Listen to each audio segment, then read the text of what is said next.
کیا نبی علیہ الصلوۃ والسلام کا ذکر صرف ربیع الاول میں ہی ہونا چاہیے؟ اب الحمدللہ ہم سب نبی کریم صلی اللہ علیہ وآلہ وسلم سے سچی محبت کا دعویٰ رکھتے ہیں۔ اب کرتے ہیں کہ نہیں کرتے یا کتنی کرتے ہیں اس کا فرق ہے، لیکن محبت الحمدللہ ہم سب کو اللہ تعالیٰ سے بھی اور اللہ کے حبیب سے بھی ہے۔ تو ربیع الاول کی آمد کی خوشی منانے کے دو طریقے ممکن ہیں۔ اگر آپ نہ ہوتے تو یہ کائنات ہی وجود میں نہ آتی۔ آپ کے نام کی برکت سے حضرت آدم علیہ السلام کی توبہ قبول ہوئی، حضرت ابراہیم علیہ السلام کو قیادت کا مقام ملا، آپ کی برکت سے حضرت یوسف علیہ السلام کو حسن ملا، آپ کا نام نامی اسم گرامی حضرت سلیمان علیہ السلام کی انگوٹھی میں تھا، آپ کے صبر کا ایک نمونہ حضرت ایوب علیہ السلام کو ملا، آپ کی عفت اور پاک دامنی کا ایک قطرہ حضرت یحییٰ علیہ السلام کو ملا، آپ کی حکمت میں سے کچھ حکمت حضرت لقمان علیہ السلام کو عطا ہوئی۔ جب بھی مجلس منعقد ہو نبی علیہ السلام کی نسبت سے، اس میں بے پردگی نہ ہو، مکس گیدرنگ نہ ہو، تو یہ نبی علیہ السلام کی موجودگی میں ادب تھا، اور آج بھی مسجد نبوی کے اندر یہ ادب اسی طرح باقی ہے۔ اگر نبی علیہ السلام حالت احرام میں حدیبیہ میں اگر ایک سال بھی رکتے ہیں تو میں ایک سال بھی یہاں رہوں گا تو واللہ میں بیت اللہ کا طواف نہیں کروں گا آقا کے بغیر۔ تو حضرت عباس نے بڑے ادب کا پہلو اختیار فرمایا کہ بڑے تو رسول اللہ صلی اللہ علیہ وآلہ وسلم میں پیدا میں پہلے ہو گیا، کہ آپ میرے والد تو ہیں لیکن مشرک ہیں، ناپاک ہیں، نجس ہیں، پاک پیغمبر کے پاک بستر پر آپ نہیں بیٹھ سکتے۔ نبی علیہ الصلوۃ والسلام اور تمام صحابہ کرام نے داڑھی کو اگر کاٹا ہے تو یہ مشت پوری کرنے کے بعد نیچے سے۔ ربیع الاول کی آمد نہایت قریب ہے۔ ہمارے معاشرے میں ربیع الاول میں نبی کریم صلی اللہ علیہ وآلہ وسلم کی ذات کی نسبت سے، آپ کی صفات کی نسبت سے، آپ کی تعلیمات کی نسبت سے، آپ کے حسن و جمال کی نسبت سے، گویا کہ نبی علیہ السلام کی نسبت سے بے شمار مجالس، محافل، بیانات اور محفلیں منعقد ہوتی ہیں۔ چند باتیں سمجھنے کی ہیں۔ کیا نبی علیہ السلام کا ذکر صرف ربیع الاول میں ہی ہونا چاہیے؟ سارا سال ہونا چاہیے۔ اور کتنا ہونا چاہیے؟ نبی علیہ السلام کا ذکر مبارک کتنا ہونا چاہیے؟ ایک سوال ہے، اس کا جواب یہ ہے کہ نماز میں تو انسان جب کھڑا ہو اللہ اکبر کہہ کے نیت باندھ کے تو اللہ تعالیٰ کی طرف متوجہ ہو جائے، پوری نماز میں اللہ تعالیٰ کی طرف متوجہ رہے، سلام پھیرنے کے بعد اگلی دفعہ نماز پڑھنے سے پہلے تک کا جتنا وقت ہے یہ سب نبی علیہ السلام کی یاد میں گزارے۔ نماز میں تو یاد اور توجہ اللہ کی، اقیم الصلاۃ لذکری، نماز قائم کرو میری یاد کے لیے۔ تو نماز میں تو انسان کی دل کی توجہ اللہ کی طرف ہو، باقی ساری زندگی نماز کے علاوہ کا 24 گھنٹے کا جو وقت ہے سارے کا سارا نبی کی یاد میں۔ وہ کیسے؟ کیا ہر وقت درود شریف پڑھتے رہیں، کھانا پینا سب کو چھوڑ کے بس نبی علیہ السلام کا ذکر کرتے رہیں؟ نہیں۔ کیا چیز مراد ہے؟ ہمارا سونا، ہمارا جاگنا، ہمارا بیٹھنا، ہمارا اٹھنا، ہمارا سونا، ہمارا واش روم جانا، بیت الخلاء سے باہر آنا، کھانا پینا، کاروبار کرنا، بیوی سے ملنا، ماں باپ سے ملنا، بچوں سے ملنا، پڑھنا پڑھانا، ہر کام جب سنت کے مطابق ہے تو یہ نبی کی یاد ہے۔ یہ سارے کا سارا ربیع الاول ہے، سارے کا سارا نبی علیہ السلام کی یاد ہے۔ رہ گئی نماز، تو نماز میں توجہ اللہ کی طرف، لیکن نماز کیسے؟ جیسے نبی نے پڑھی۔ توجہ تو ٹھیک ہے اللہ کی طرف ہے، لیکن نماز کیسے؟ جیسے نبی علیہ السلام نے پڑھی۔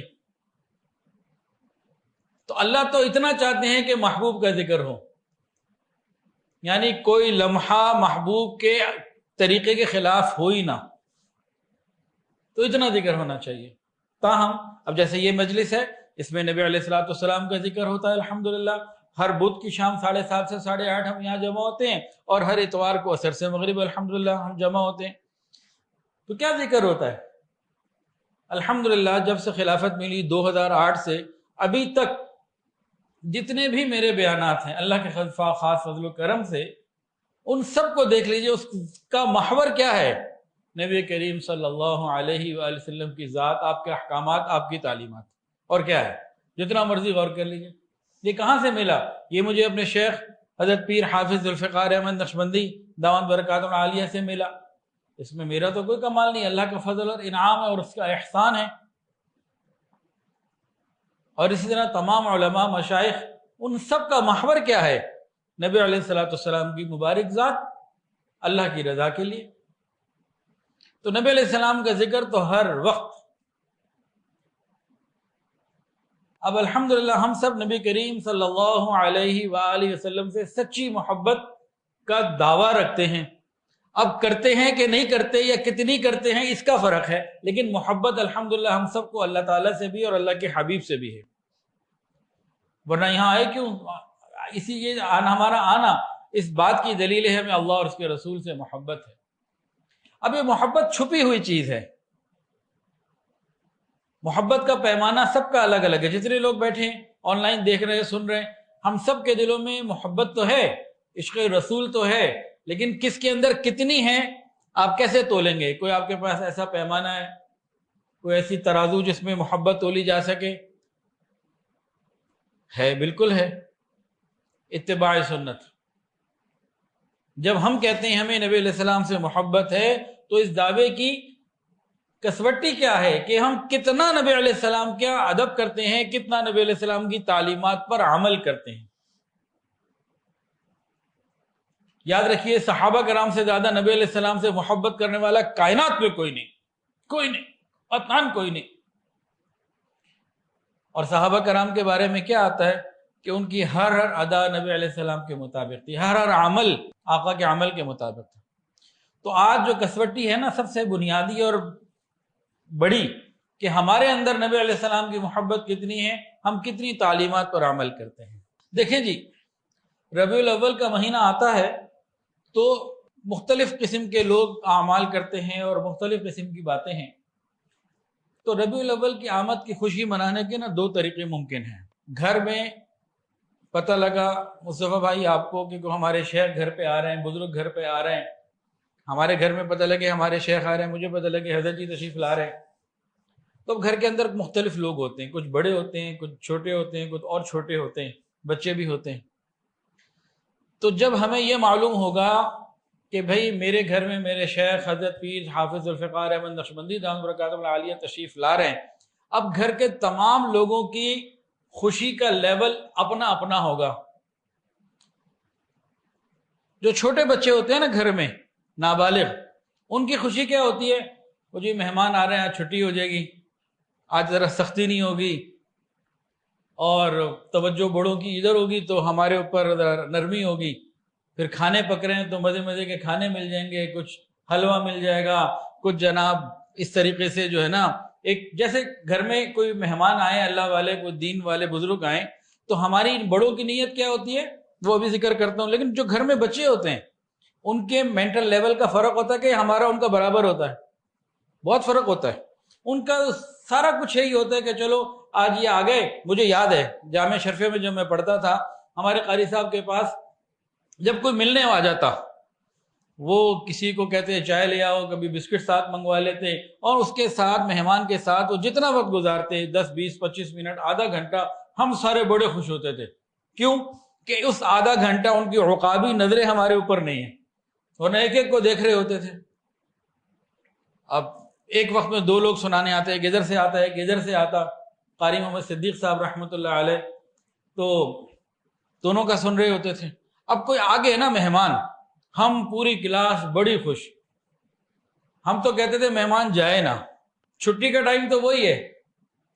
اب اتنے ہم سمجھتے تھے کہ بھئی ہمارے اوپر نرمی ہو گئی اور یہ ادھر متوجہ ہیں، بس ہماری وہ خوشی اور ہماری موج، اس زمانے میں یہی ہمارا تھا۔ بچوں کا ایسے ہی ہوتا ہے، نابالغ جو ہوتے ہیں، جن کی عقل ابھی بلوغت تک نہیں پہنچی ہوتی۔ لیکن جب بڑے ہوتے ہیں انہیں پتہ ہوتا ہے کہ بھئی یہ بزرگ آ رہے ہیں، ہم نے ان کی بے ادبی نہیں کرنی، ان کے مزاج کے خلاف نہیں جانا، اور ہمیں یہ دیکھنا ہے یہ وہ جو تعلیمات ہمیں دیکھ کے جا رہے ہیں، یہ نصیحتیں کر کے جا رہے ہیں، ہمیں سمجھا کے جا رہے ہیں اور کہہ کے جا رہے ہیں کہ دیکھو تم نے یہ کام کرنے ہیں۔ اور یہ بھی ہمیں معلوم ہے کہ قیامت کے دن ہمیں اپنے شیخ سے ملاقات بھی ہونی ہے، یا 2 4 10 سال بعد ملاقات ہونی ہے، آج آگے اب 10 سال بعد دوبارہ ملاقات ہوگی۔ تو وہ کیا پوچھیں گے کہ بھئی جو تعلیمات بتائی تھی ان پہ کس نے کتنا عمل کیا، یہ بتاؤ۔ تو ایک ذمہ داری کا بوجھ ڈال کے جا رہے ہیں. وہ چھوٹے بچے کیا محسوس کر رہے ہیں؟ انجوائمنٹ. اور بڑے کہ نہیں، وہ آئے ہیں اور ہم نے عمل کی نیت سے بات کو سننا ہے اور ان کو خوش رکھنا ہے، اور وہ جو ذمہ داری اپنی تعلیمات کی ہمیں ڈال کر جا رہے ہیں اس کو نبھانا ہے. تو ربیع الاول کے معاملے میں یہی دو باتیں ہیں. اب ہماری مرضی ہے کہ ہم فقط خوشیاں منائیں بچوں کی مانند، اور ہمارے اوپر ڈیپینڈ کرتا ہے کہ ہم بالغ نظری کے ساتھ نبی علیہ السلام کی تعلیمات کو سمجھ کر اپنے آپ کو اتباع سنت کے لیے تیار کریں، آمادہ کریں اور گناہوں کو چھوڑیں. بہت سادہ سی بات ہے. نبی علیہ السلام کی مجلس آپ کی نسبت سے ہو، آپ کے نام سے ہو، کیا اس مجلس میں شریک ہونے والوں کو نماز قضا کرنی چاہیے؟ نبی علیہ السلام آخری وقت میں بھی جو بات ہو رہی ہے، جو مبارک زبان سے الفاظ مبارک نکل رہے ہیں، کان لگا کے جو سنے گئے، وہ کیا تھا؟ الصلاۃ الصلاۃ وما ملکت ایمانکم. نماز نماز نماز. اب یہ کتنے عجیب بات ہے کہ نبی کریم صلی اللہ علیہ وآلہ وسلم کی مبارک نسبت سے کوئی بیان ہو، مجلس ہو، محفل ہو، اور شریک ہونے والے نماز قضا کر دیں.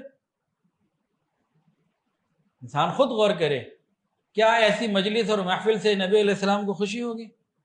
خود غور کریں. نبی علیہ السلام کی نسبت سے مجلس منعقد ہوئی، ساری رات اس میں رہے، فجر کی نماز قضا ہو گئی، کیا اس سے نبی علیہ السلام کو خوشی ہوگی؟ نبی علیہ السلام کی مبارک اعلیٰ ترین نسبت سے مجلس مقرر ہوئی اور راستے بند کر دیے گئے، آنے جانے والوں کو تکلیف ایذا، کیا آقا کو اس سے خوشی ہوگی؟ نبی کریم صلی اللہ علیہ وآلہ وسلم کی مبارک نسبت سے ایک مجلس قائم کی گئی اور جناب چوری کی بجلی وہاں لگا دی، کیا آقا کو اس سے خوشی ہوگی؟ بھائی ان معاملات کو بھی دیکھنا ہے.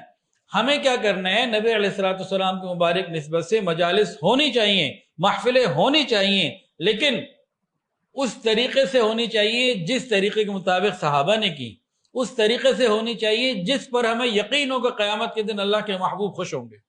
اس طریقے پر ہو جب ہمیں یقین ہو کہ یہ طریقہ جب قیامت کے دن نبی علیہ السلام کے پاس پہنچے گا. ہمارے اعمال تو ہر پیر جمعرات کو قبر مبارک میں پہنچائے جاتے ہیں، آقا کو خوشی ہوگی.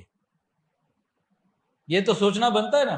جب یہ سوچیں گے تو پھر فکر پیدا ہوگی، وہ کون سے اعمال ہیں، وہ کون سا طریقہ ہے، وہ کون سے آداب ہیں جو معلوم ہونے چاہیے، جن سے تجاوز نہیں کرنا، جن کے اندر رہنا ہے. تو یہ ایک باقاعدہ علم ہے، سمجھنا پڑے گا، جذبات کے اندر نہیں، ہمیں اہتمام کے ساتھ سوچنا ہوگا. نبی علیہ السلام کی مبارک ذات کون سی ذات ہے؟ اگر آپ نہ ہوتے تو یہ کائنات ہی وجود میں نہ آتی. نبی علیہ السلام کی برکت سے انسانیت کو شعور ملا. ورفعنا لک ذکرک کا تاج آپ کو پہنایا گیا. آپ کے مبارک نام کی برکت سے جنت کے درخت کے پتوں کو آپ کے نام کے ساتھ زینت ملی، عزت ملی. آپ کے نام کی برکت سے حضرت آدم علیہ السلام کی توبہ قبول ہوئی، حضرت ابراہیم علیہ السلام کو قیادت کا مقام ملا. آپ کی برکت سے حضرت یوسف علیہ السلام کو حسن ملا. آپ کا نامی اس میں گرامی حضرت سلیمان علیہ السلام کی انگوٹھی میں تھا. آپ کے صبر کا ایک نمونہ حضرت ایوب علیہ السلام کو ملا. آپ کی عفت اور پاک دامنی کا ایک قطرہ حضرت یحییٰ علیہ السلام کو ملا. آپ کی حکمت میں سے کچھ حکمت حضرت لقمان علیہ السلام کو عطا ہوئی. تو نبی علیہ السلام کے آداب تو خود قرآن میں اللہ نے بیان کیے ہیں، تو ہم چند آداب کے اوپر غور کر لیتے ہیں. جب بھی مجلس منعقد ہو نبی علیہ السلام کی نسبت سے، اس میں بے پردگی نہ ہو، مکس گیدرنگ نہ ہو. نبی علیہ السلام کی زندگی میں کبھی مکس گیدرنگ اور بے پردگی والی مجالس نہیں ہوئی، صحابہ کرام کی زندگی میں بھی نہیں ہوئی. تو اگر بیٹھے ہوئے ہیں، مرد بھی بیٹھے ہوئے ہیں، عورتیں بھی آمنے سامنے بیٹھی ہوئی ہیں، عورتیں بنٹھن کے بیٹھی ہوئی ہیں، تو یہ تو نبی علیہ السلام کی تعلیمات پر عمل نہیں ہو رہا. ہمیں غور کرنا چاہیے. ہم اللہ اور اس کے رسول کو خوش کرنا چاہتے ہیں تو خوش وہ اسی طریقے سے ہو سکتے جو طریقے انہوں نے بتائے. نافرمانی اور گناہ کے ذریعے خوش نہیں کر سکتے. پھر نبی علیہ الصلوۃ والسلام کی ذکر کی مجلس ہو، آپ کی سنتیں تعلیمات بیان کی جا رہی ہوں، توجہ کے ساتھ سننا۔ اب موبائل پہ لگے ہوئے تو بیچ بھی آپ کے نام کی مجلس میں جب بیٹھے ہوں تو خوشبو لگا کر پاکیزہ صاف کپڑوں کے ساتھ باوضو بیٹھنا، باتوں کو توجہ کے ساتھ اور ادب کے ساتھ سننا، یہ آداب میں سے ہے۔ عمل کی نیت سے سننا کہ جو کچھ میں سن رہا ہوں اس پر میں نے عمل کرنا ہے، تاکہ قیامت کے دن جب نبی علیہ السلام سے ملاقات ہو تو آقا دیکھتے ہی خوش ہو جائیں، سینے سے لگا لیں۔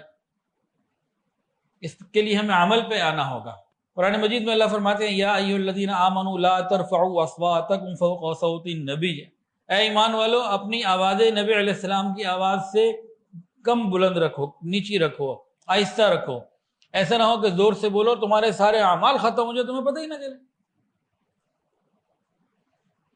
تو یہ نبی علیہ السلام کی موجودگی میں ادب تھا، اور آج بھی مسجد نبوی کے اندر یہ ادب اسی طرح باقی ہے۔ الحمدللہ ہمارا یہ عقیدہ ہے، آقا نامدار حضرت محمد مصطفیٰ احمد مجتبیٰ سرکار دو عالم صلی اللہ علیہ وآلہ وسلم اپنی قبر مبارک میں حیات ہیں۔ آج بھی جو شخص مسجد نبوی کی حدود میں داخل ہو جائے، قبلہ رخ سے، دوسرے رخ سے، ادھر سے مسجد کے اندر داخل ہونے والا، مسجد نبوی کے اندر داخل ہونے والا گویا کہ مجلس، نبی علیہ السلام کی مجلس میں داخل ہو گیا۔ تو پوری مسجد کے اندر یہ ادب آج بھی ہے کہ آواز وہاں بلند نہ ہو۔ تو یہ ادب تو مجلس کا نبی علیہ السلام کی مسجد میں ہے، لیکن اور پوری دنیا میں کہیں نبی علیہ السلام کی نسبت سے مجالس ہو رہی ہیں، محافل ہو رہی ہیں، تو وہاں بھی ادب اور وقار کا تقاضا سامنے رکھتے ہوئے ہمیں آواز کو بلند کرنی ہے، لوگوں کو تکلیف نہ ہو۔ اب میں یہاں بیان کر رہا ہوں اور ساؤنڈ سسٹم اتنا اونچا کر دوں کہ ادھر کے پڑوسی، ادھر کے پڑوسی، سامنے کے پڑوسی، کئی لوگوں کو آواز پہنچے، کوئی سو رہا ہے، کوئی تکلیف میں ہے، کوئی بیمار ہے، کوئی بچہ صبح اسکول جانا ہے، کوئی اپنی کسی ذہنی پریشانی کے اندر ہے، اتنی تیز آواز ہو کہ اس کو پریشان کر رہی ہو، تو اپنے دل سے پوچھیں کیا یہ نبی علیہ السلام کی محبت یا آپ کی تعلیمات کے مطابق ہے؟ اس سے نبی علیہ السلام خوش ہوں گے؟ کبھی بھی خوش نہیں ہو سکتے۔ نبی علیہ السلام سے عقیدت اور محبت کا مطلب یہ نہیں ہے کہ ہمارے لیے لوگوں کو تکلیف دینا جائز ہو گیا محبت کے نام پر، نہیں۔ آواز کا بھی ایک معیار ہونا چاہیے نا، جتنی ضرورت ہے جو لوگ موجود ہیں۔ اب 10 لوگ موجود ہیں تو 10 لوگوں کے لیے جتنی کافی ہے، 1000 لوگ موجود ہیں تو 1000 کے لیے جتنی کافی ہے۔ اپنی 4 دیواری یا حدود سے نکل کر اور محلے والوں کو زبردستی سنانا، اور رات کے وقت بھی اور لیٹ نائٹ بھی، یہ نبی علیہ السلام کی تعلیمات سے ہٹ کے ہے۔ اس کو محبت میں شمار کرنا زبردستی، یہ غیر ضروری بات ہے، ان چیزوں سے بچنا چاہیے۔ نبی کریم صلی اللہ علیہ وآلہ وسلم کے آداب قرآن میں اور بھی بیان کیے گئے۔ قرآن مجید میں نبی علیہ السلام کے علاوہ تمام انبیاء کو جن کو پکارا گیا، یا موسیٰ، یا ابراہیم، یا داود، اس طریقے سے پکارا گیا، لیکن نبی علیہ الصلوۃ والسلام کو یا محمد کر کے نہیں پکارا گیا۔ وضاحت کے ساتھ قرآن مجید میں آتا ہے سورہ نور کے اندر، لا تجعلوا دعاء الرسول بینکم کدعاء بعضکم بعضا۔ تو نبی علیہ السلام کو صحابہ کیسے پکارتے تھے؟ یا رسول اللہ، یا حبیب اللہ، اس طرح کے ناموں سے پکارتے تھے۔ اور پورا قرآن میں کہیں یا محمد نہیں، یا عیسیٰ ہے، یا آدم ہے، یا داود ہے، اور انبیاء کرام کے ناموں کے ساتھ یا کا لفظ آتا ہے، لیکن نبی علیہ السلام کو یا ایھا المزمل، یا ایھا المدثر، طٰہٰ، طاسین، یاسین، القاب کے ساتھ ذکر ہے، تو اس کو بھی ہمیں سمجھنا چاہیے۔ پھر قرآن مجید نے ایک ادب اور دیا، یا ایھا الذین آمنوا لا تقدموا بین یدی اللہ ورسولہ، کہ تم اطاعت اور فرمانبرداری میں اللہ اور اس کے رسول سے آگے نہ بڑھو۔ کیا مطلب؟ کہ جو طریقہ نبی علیہ السلام نے بتایا اس کے نقش قدم پہ پیچھے پیچھے چلو، آگے مت بڑھو، تعلیمات سے باہر نہ نکلو۔ صحابہ کرام کتنا بے مثال ادب کرتے تھے نبی علیہ السلام کا، اس کی مثال کائنات میں کہیں اور ممکن ہی نہیں۔ صلح حدیبیہ کے موقع پہ حضرت عثمان غنی رضی اللہ تعالی عنہ کو بھیجا گیا، نمائندہ بنا کر کے جائیے اور قریش سے بات کیجئے کہ بھئی عمرہ کرنے آئے، لڑائی کرنے، جنگ کرنے نہیں آئے، تو عمرہ کریں گے چلے جائیں گے۔ وہ تشریف لے گئے۔ قریش نے منع کر دیا کہ نہیں، ہم تیار نہیں ہیں۔ حضرت عثمان غنی حالت احرام میں ہیں، مکہ مکرمہ میں ہیں، جہاں زندگی گزاری تھی، اس کو چھوڑ کر مدینہ آئے۔ اب بیت اللہ کے طواف کی تڑپ اور دیدار کی تڑپ آج 1400 سال بعد بھی مسلمانوں میں موجود ہے۔ قریش نے کہا بھی کہ عثمان اگر آپ جانا چاہتے ہیں جا کے عمرہ کر لیں، طواف کر لیں، بیت اللہ کو چھو لیں، حجر اسود کو چوم لیں، ساری تمنائیں اپنی بیت اللہ سے متعلق جو آپ نے پوری کرنی ہے کرے۔ کیا فرمایا آپ نے؟ کہ ہرگز نہیں۔ اگر نبی علیہ السلام حالت احرام میں حدیبیہ میں اگر 1 سال بھی رکتے ہیں تو میں 1 سال بھی یہاں رہوں گا تو واللہ میں بیت اللہ کا طواف نہیں کروں گا آقا کے بغیر۔ یہ ادب اور یہ محبت ہے جو صحابہ نے کر کے دکھائی۔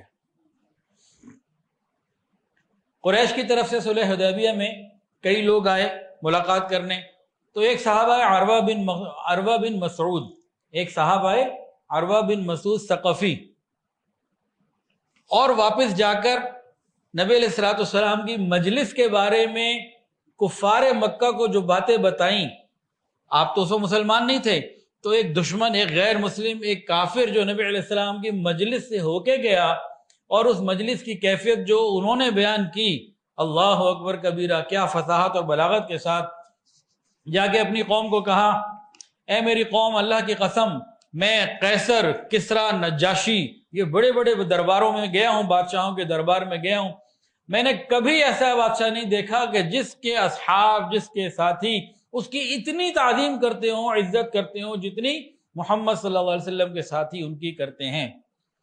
کہنے لگا، اللہ کی قسم، جب وہ تھوک پھینکتے ہیں تو یہ ہاتھوں پہ لے لیتے ہیں، جب وضو کرتے ہیں تو پانی نیچے نہیں گرنے دیتے، اس کو آگے بڑھ کے لے لیتے ہیں، جب کوئی حکم فرماتے ہیں تو اصحاب اس کی تعمیل کے لیے تڑپتے ہیں، آگے لپکتے ہیں، دوڑتے ہیں، جب وہ کلام فرماتے ہیں تو ان کی اپنی آوازیں پست ہو جاتی ہیں، خاموش ہو جاتے ہیں، اور بڑی محبت سے، الفت سے دیکھتے رہتے ہیں۔ صحابہ کرام کے ادب کے حوالے سے ایک بہترین مثال ہے جو ایک غیر مسلم کی زبان سے نکلی۔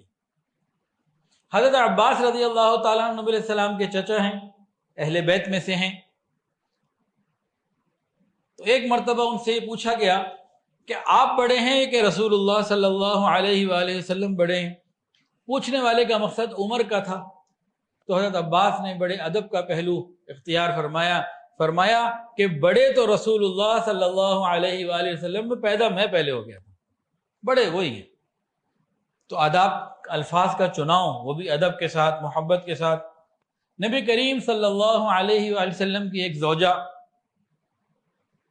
ام المؤمنین ام حبیبہ رضی اللہ تعالی عنہ، ہماری والدہ، زوج، نبی علیہ السلام کی زوج جو تھی ام حبیبہ، یہ کس کی بیٹی تھی؟ ابو سفیان کی، بعد میں مسلمان ہو گئے تھے رضی اللہ تعالی عنہ۔ تو جب حضرت ابو سفیان مسلمان نہیں ہوئے تھے، اسلام لانے سے پہلے ایک مرتبہ کسی کام کی وجہ سے مدینہ طیبہ آئے، تو سگا باپ اپنی بیٹی کے گھر بھی گیا، اندر گئے، ملاقات کی، اب بیٹھنا چاہتے تھے، وہاں بستر لگا ہوا تھا۔ حضرت ام حبیبہ رضی اللہ تعالیٰ نے بستر کو لپیٹ کے اٹھا دیا، تو سگے باپ نے بیٹی سے پوچھا، بیٹی یہ کیا معاملہ ہے؟ میں اس بستر کے قابل نہیں تھا یا بستر میرے قابل نہیں تھا کہ باپ آیا ہے، بستر اٹھا دیا، بیٹھنے کی جو جگہ تھی سمیٹ دی، لپیٹ دی، یہ کیا کیا؟ اللہ اکبر کبیرہ، فرمایا کہ آپ میرے والد تو ہیں لیکن مشرک ہیں، ناپاک ہیں، نجس ہیں، پاک پیغمبر کے پاک بستر پر آپ نہیں بیٹھ سکتے۔ یہ محبت اور ادب کی مثالیں ہیں۔ جب دسترخوان لگتا، نبی علیہ السلام بھی اس دسترخوان میں شریک ہوتے، صحابہ بھی بیٹھے ہوتے، کھانا آ چکا ہوتا، جب تک جناب رسول اللہ صلی اللہ علیہ وآلہ وسلم پہل نہ فرما لیتے، ابتدا نہ کرتے، اس وقت تک کوئی آدمی کچھ نہ کھانا پینا شروع نہ کرتا۔ تو یہ بھی نبی علیہ السلام کا ایک ادب ہے۔ ایک صحابی تھے حضرت ابو محذورہ رضی اللہ تعالی عنہ، ان کے سر کے بالوں میں سے ایک اتنا لمبا گچھا بن گیا کہ بہت ہی بڑا، اور جب آپ بیٹھے ہوئے ہوتے، آپ زمین پہ بیٹھے ہوئے ہیں، کرسی وغیرہ پہ نہیں، تخت پہ نہیں، زمین پہ بیٹھے ہوئے، اس کو کھولتے، اتنا بڑا وہ گچھا ہو جاتا کہ زمین کو جا کے لگ جاتا۔ اب مردوں کے لیے تو یہ عجیب بات ہے، تو کسی نے پوچھا اس کو کٹوا کیوں نہیں دیتے؟ فرمایا کہ ایک مرتبہ نبی علیہ السلام نے کسی موقع پہ میرے بالوں کو ایسے پکڑ لیا تھا، تو جہاں آپ کے ہاتھ لگے تھے آج کے بعد میں نے اس کو قینچی نہیں لگائی، سنبھال کے رکھا ہوا۔ محبت کی بات ہے، عقیدت کی بات ہے۔ ترمذی شریف کی روایت ہے کہ ایک مرتبہ حضرت ابو ہریرہ رضی اللہ تعالی عنہ کو غسل جنابت پیش آ گیا، غسل کی حاجت پیش آ گئی، ہو جاتا ہے۔ تو اتنے میں اچانک سامنے سے نبی علیہ الصلوۃ والسلام تشریف لائے، آپ کو محسوس ہو گیا کہ آقا آ رہے ہیں، تو آپ فوراً وہاں سے سائڈ پہ ہو گئے، آقا کے چہرے کو نہیں دیکھا۔ نبی علیہ السلام نے محسوس کر لیا کہ ابو ہریرہ ہے، کیا ہو گیا، اس کو کدھر غائب ہو گیا؟ وہ صفہ میں رہتے تھے، نبی علیہ السلام ایک روٹین تھی، پتہ لگ جاتا ہے کہ کون ہے کون نہیں۔ اب تھوڑی دیر بعد وہ غسل کر کے تشریف لائے تو نبی علیہ السلام نے پوچھا خیر تھی، کہاں گئے تھے، کیا ہوا تھا؟ فرمایا کہ یا رسول اللہ، اس وقت میرا وضو نہیں تھا، اس وقت مجھے غسل کی حاجت تھی، مجھے بے ادبی محسوس ہوئی کہ میں اس حالت میں ہوں اور آپ کا دیدار اب کروں، تو اب میں غسل کر کے آیا ہوں، باوضو ہوں، پاک ہوں، اب آپ کا دیدار میں کروں۔ شمائل ترمذی میں حضرت علی رضی اللہ تعالیٰ عنہ نبی علیہ السلام کی مجلس کی یہ شکل اور نقشہ بیان کرتے ہیں کہ جس وقت نبی علیہ السلام کوئی بات کرنا شروع فرماتے تو آپ کے تمام صحابہ سر جھکا لیتے کہ گویا سر کے اوپر پرندے بیٹھے ہوئے، یعنی ادب، بالکل خاموش ہو جاتے، کوئی بات نہ ہوتی، کوئی شور نہ ہوتا۔ اور اگر کسی نے کلام کرنا ہوتا تو کوئی ایک آدمی بڑے ادب اور سلیقے سے کلام کرتا، اور دوران نبی علیہ السلام کی موجودگی میں آپس میں بحث مباحثہ گفتگو یہ نہ ہوتا تھا۔ حضرت عمر فاروق رضی اللہ تعالیٰ عنہ نے اپنے دور خلافت میں بہت سارے لوگوں کے ماہانہ وظائف، سالانہ وظائف مقرر کیے، تو حضرت حسن حسین رضی اللہ عنہ کے بھی بہت اچھے مقرر کیے، اور وہ اہل بیت کے سردار ہیں، ان کے تو ہونے ہی تھے۔ لیکن ایک موقع کے اوپر کیا ہوا، اس موقع پہ جب تقسیم کیے گئے تو انہوں نے اپنے سگی اولاد عبداللہ ابن عمر کا 3000 مقرر کیا، اور اسامہ بن زید کا 3000 سے زیادہ 3500 مقرر کیا۔ تو حضرت عبداللہ بن عمر رضی اللہ تعالیٰ عنہ سے حضرت عمر کے بیٹے آئے، کہنے لگے کہ بھئی اہل بیت کے زیادہ مقرر کیے، وہ تو بالکل بہترین ہے نا، اس پہ تو کوئی بات ہی نہیں، لیکن اسامہ بن زید اور میری اگر آپ بات کرتے ہیں تو مجھے آپ نے 3000 دیے، ان کو 3500 دیے، یقیناً آپ کا فیصلہ ٹھیک ہوگا، لیکن یہ مجھے سمجھ میں نہیں آ رہا، ذرا بتائیے تو صحیح یہ کیا ہے۔ امیر المؤمنین عمر فاروق رضی اللہ عنہ نے فرمایا کہ اسامہ کا باپ زید محمد صلی اللہ علیہ وسلم کو تیرے باپ سے زیادہ محبوب تھا، اور اسامہ نبی علیہ السلام کو تم سے زیادہ محبوب۔ تو نبی علیہ السلام سے تعلق کی نسبت سے یہ فیصلہ کیا انہوں نے۔ حضرت امام مالک رحمۃ اللہ علیہ، ان کا ادب بہت مشہور و معروف ہے۔ ایک مرتبہ امام شافعی رحمۃ اللہ عنہ سے پوچھا، آپ کے پاس سواریاں ہیں بہترین، آپ کو اللہ نے وسائل دیے ہوئے، آپ مدینہ طیبہ کے اندر سواری پہ سوار کیوں نہیں ہوتے؟ فرمایا کہ مجھے زیب نہیں دیتا کہ اس مقدس شہر میں سواری پہ بیٹھوں اور سواری کا پاؤں ایسی جگہ پہ پڑے جہاں رسول اللہ صلی اللہ علیہ وسلم کو مبارک پاؤں پڑا تھا، تو سواری کے سم سے میں اس جگہ کو پامال کروں۔ حضرت امام مالک رحمۃ اللہ علیہ نے ساری زندگی مدینہ طیبہ میں بسر کی، ایک مرتبہ فرض حج کے لیے تو گئے، لیکن بار بار جانا آپ کو گوارا نہ ہوتا، چاہتے کہ موت مدینہ میں ہی آئے۔ اور اتنا ادب، اتنا ادب، اتنا ادب کہ قضائے حاجت، پیشاب پخانہ، اس کے بغیر کوئی رہ سکتا ہے؟ سوال ہی پیدا نہیں ہوتا۔ مدینہ کے اندر حدود حرم مدینہ میں پیشاب پخانہ نہ کرتے، قضائے حاجت نہ کرتے۔ جب پیش آتی ضرورت پیشاب پخانے کی تو وہ حدود حرم مدینہ کی طرف جاتے، جو مسجد نبی شریف سے کئی کلومیٹر دور، اور وہاں جا کر بھی قضائے حاجت اس طرح کرتے کہ آپ کے دونوں پاؤں حدود میں ہوتے، اور جو فضلہ گرتا وہ باہر گرتا، کہ اگر اس وقت بھی موت آ گئی تو میں حدود میں رہوں، حدود حرم میں رہوں۔ عجیب کہ میں اپنی اس جسم کی ناپاکی سے مدینہ طیبہ کے حرم کی مٹی کو ناپاک نہیں کر سکتا۔ اللہ اکبر کبیرہ۔ ایک جگہ امام مالک رحمۃ اللہ علیہ بیٹھے ہوئے تھے تو کسی شخص نے یوں ایک دم روانی میں بول دیا، مدینہ کی مٹی خراب ہے۔ فوراً فتویٰ دیا اس کو 30 درے مارے جائیں۔ کہتے ہیں مدینہ کی مٹی خراب ہے، نعوذ باللہ، تو اس کو درے لگوائے۔ تو لوگوں نے کہا حضرت اس کے درے لگانے کی کیا ضرورت تھی، بغیر اس کے بھی تو آپ اس کو تنبیہ کر سکتے تھے، وہ توبہ کر لیتا۔ کہا کیا کہہ رہا ہے یہ، جس مٹی میں محمد رسول اللہ مدفون ہو اس مٹی کے بارے میں بات کر رہے، کیا کہہ رہا ہے یہ؟ اس کو پتہ ہی نہیں وہ کیا کہہ گیا۔ نبی علیہ الصلوۃ والسلام کا جسم مبارک مدینہ طیبہ کی مٹی میں مدفون ہے نا، اور غور کیجئے، الحمدللہ ہم لوگوں کا عقیدہ ہے، ہمارے علماء حق کا، اہل سنت والجماعت کا یہ عقیدہ ہے متفقہ کہ نبی علیہ الصلوۃ والسلام قبر مبارک میں حیات ہیں، اور قبر مبارک کے اندر وہ مٹی جو جسم اطہر سے مبارک جسم سے ٹچ ہو رہی ہے، اس مٹی کا مقام بیت اللہ شریف سے افضل ہے، عرش الہی اور کرسی سے بھی افضل ہے۔ کس کا؟ وہ مٹی جو نبی علیہ السلام کی قبر جسم مبارک سے ٹچ ہو رہی ہے۔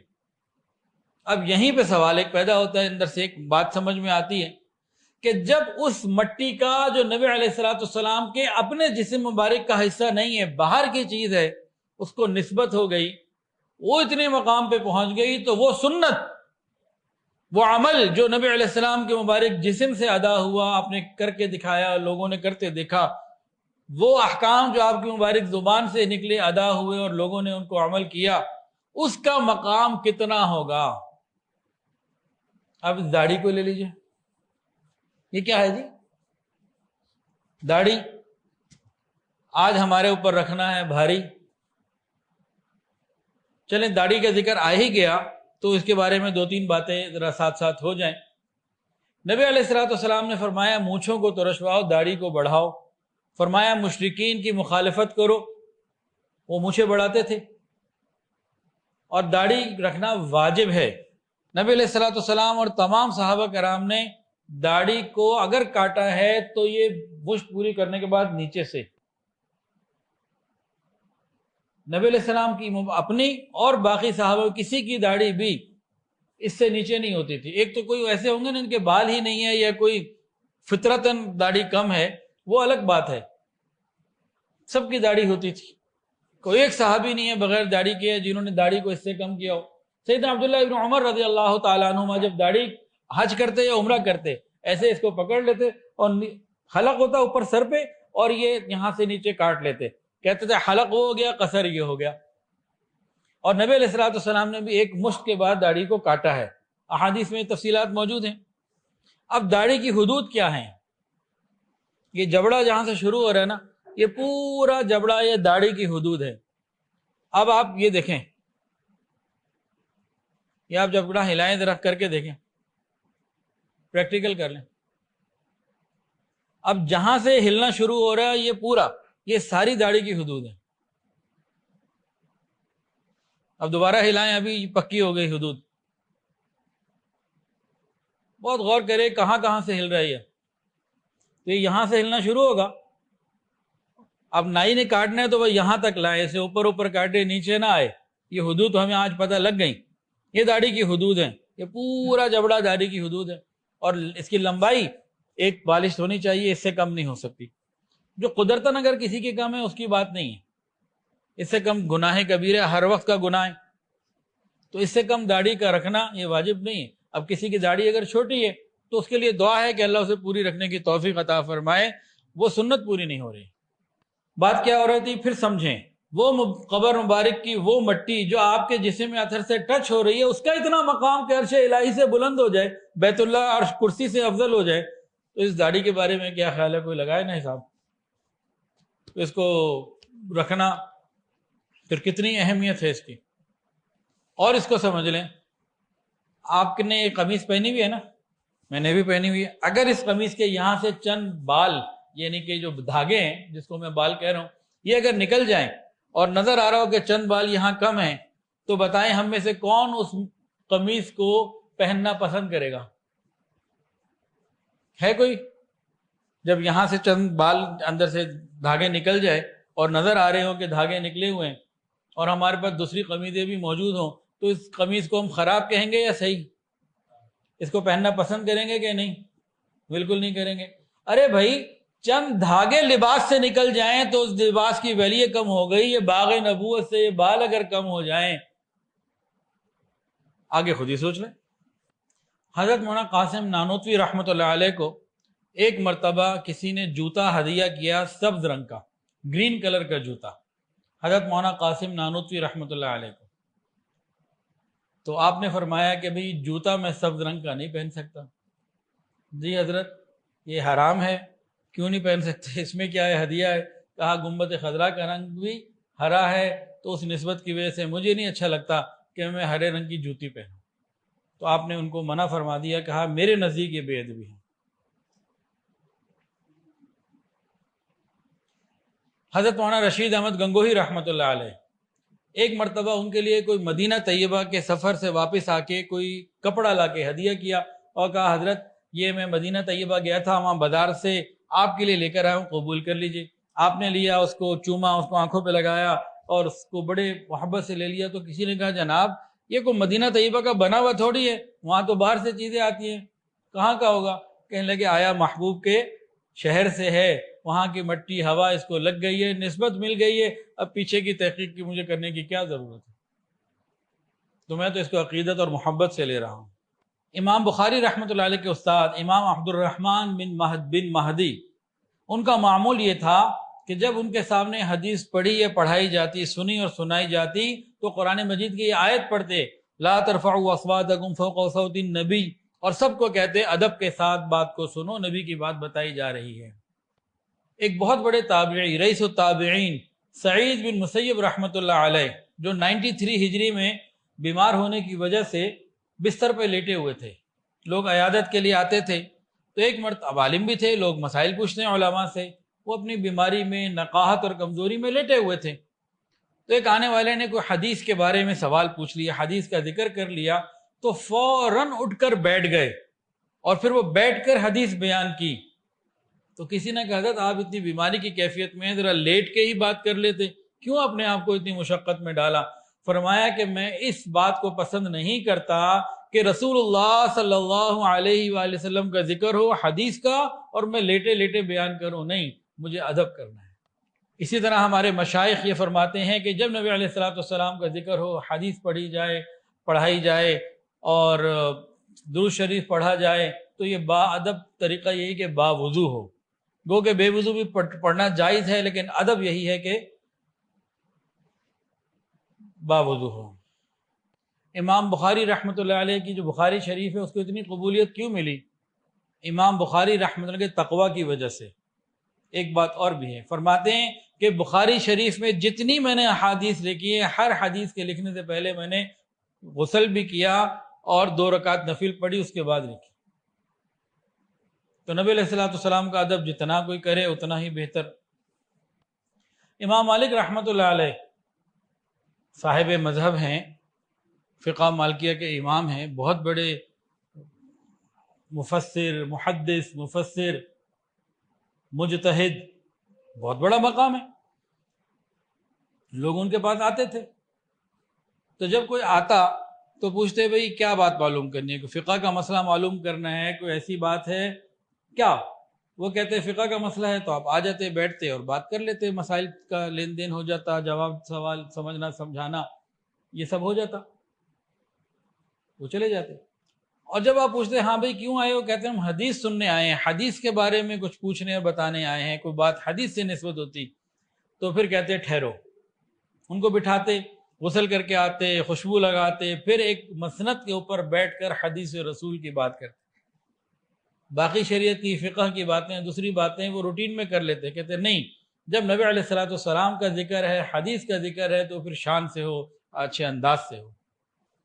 عبداللہ بن مبارک رحمۃ اللہ علیہ فرماتے ہیں کہ ایک مرتبہ ہم لوگ امام مالک رحمۃ اللہ علیہ کی مجلس میں تھے، حدیث کا ذکر چل رہا تھا، احادیث سیکھنا سکھانے کا ایک مبارک عمل چل رہا تھا، اور امام مالک رحمۃ اللہ علیہ حدیث کی تلاوت کر رہے تھے، حدیثیں سنا رہے تھے.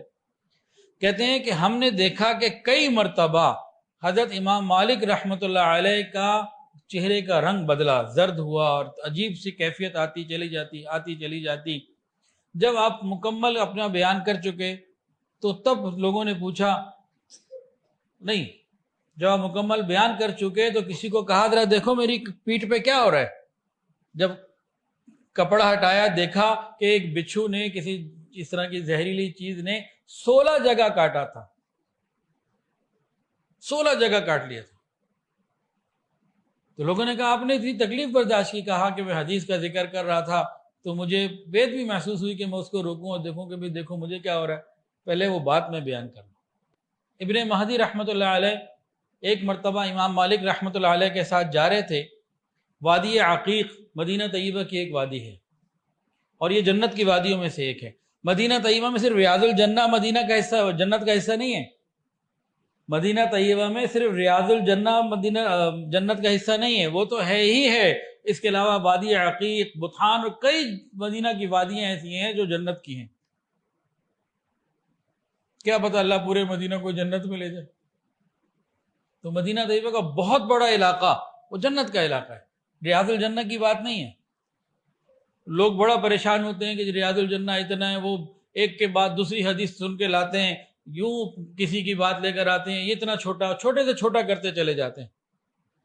جانا رہتا ہے نا الحمدللہ حج عمرے پہ، تو لوگوں کا ہوتا ہے کہ بس یہ ان لوگوں نے قالین بڑھا دیا، ایکسٹینڈ کر دیا، فلاں کر دیا۔ یا تو خدا کے بندے، عام مسجد جو دنیا کی ہے وہ بھی جنت میں جائے گی، تو مسجد نبی شریف جنت میں کیوں نہیں جائے گی؟ مسجد میں داخل ہوگا تو بس معاملہ بڑا اچھا ہے، اور وہاں جتنا قریب موقع مل جائے اچھا ہے الحمدللہ۔ تو صرف ریاض الجنہ ہی وہاں پہ جنت کا ٹکڑا نہیں ہے، پوری وادی عقیق، اتنی بڑی وادی، اس میں وادی بھی ہے، پہاڑ بھی ہیں، پتہ نہیں، وہ ساری جنت کا حصہ، جنت کی وادی ہے۔ تو کہ ابن مہدی جو ہے رحمۃ اللہ علیہ امام مالک کے ساتھ گزر رہے تھے مدینہ طیبہ میں وادی عقیق میں، تو چلتے ہوئے جا رہے تھے، کہیں جانا تھا، راہ چلتے ہوئے انہوں نے ایک حدیث کے بارے میں امام مالک رحمۃ اللہ علیہ سے سوال کر لیا کہ اس حدیث کے بارے میں فرمائیے۔ امام مالک ناراض ہو گئے کہ میں نہیں سمجھتا تھا تم اتنے بے ادب ہو گئے، حدیث کی بات اس طرح راہ چلتے ہوتی ہے، ہم کہیں بیٹھیں گے سکون کے ساتھ، وقار کے ساتھ بات کرنی ہے، یہ کیا راہ چلتے تم حدیث کی باتیں کرتے؟ ایک مرتبہ حشام رحمۃ اللہ علیہ نے یوں ہی کھڑے کھڑے امام مالک رحمۃ اللہ علیہ سے حدیث پوچھ لی کہ اس حدیث کے بارے میں بتائیں۔ اب وہ شاگرد تھے امام مالک رحمۃ اللہ، ان کو 20 درے لگائے، 20 کوڑے لگائے کہ تمہیں اتنا ادب بھی نہیں ہے، یوں ایسے پوچھ رہے ہو، ارے تم تو دین کے طالب علم ہو، کوئی ادب، کوئی مقام، کوئی مرتبہ ہوتا ہے حدیث کا، یہ کہ تم نے کیا کیا؟ پہلے تو 20 کوڑے لگا دیے، پھر فرمایا کہ ٹھہرو، اب 20 حدیثیں سن کے جاؤ۔ انہوں نے تو ایک کی بات کی تھی، انہوں نے 20 سنا دی۔ تو حشام کہتے ہیں کاش یہ مجھے 100 درے مارتے تو 100 حدیثیں سناتے، مجھے اور مزہ آتا۔ تو ان کا شوق تھا بار بار حدیث کو سننا۔